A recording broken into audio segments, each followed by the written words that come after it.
He wasn't broken, he was just silent. That kind of silence you carry when life hasn't hurt you. Loud, just slow.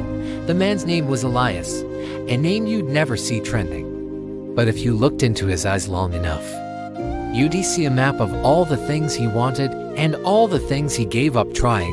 He worked at a firm where numbers ruled emotions, drove a car that looked impressive but smelled like old coffee and unanswered dreams. Every day he smiled with the same polite exhaustion.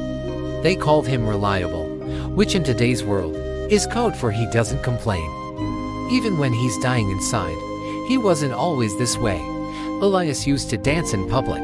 He once quit a job to backpack through Oregon with nothing but a sketchbook and $10. He wrote poetry no one read. He made love like it was art. But slowly, life did what life does when you don't protect your wonder. It traded his sparkle for survival, taught him how to function instead of feel. He became what the world rewards: a productive, composed, quiet. But inside him, something small kept knocking. Not loud enough to break, just enough to ache. Then one night he forgot to plug in his phone. That's how it started. One small thing not done.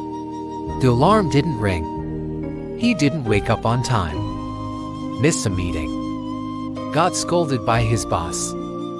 And for the first time in years, Elias felt something. Rage. Sadness.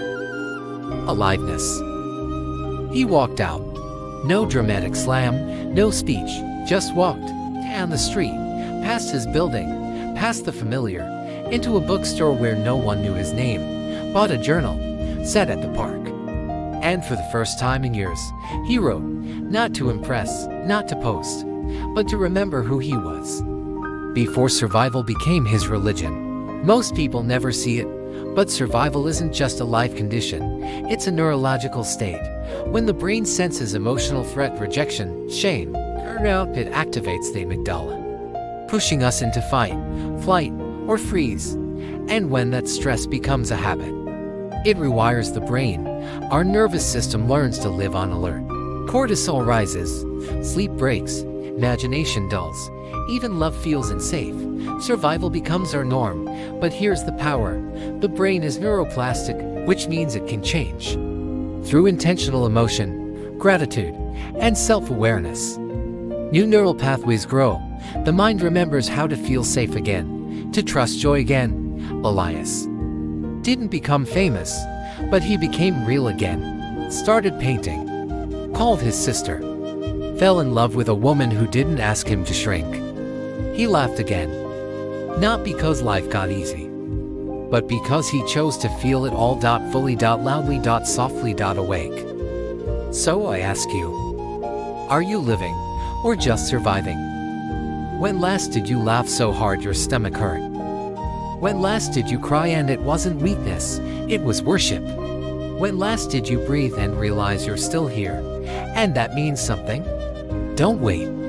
The soul doesn't keep receipts for excuses. It wants what it wants. To love, to heal, to speak, to create. And maybe, just maybe, to remind you that you were never meant to be a machine. You were meant to be a masterpiece in motion. Did you feel anything? If yes, hit the like, subscribe, comment, and share.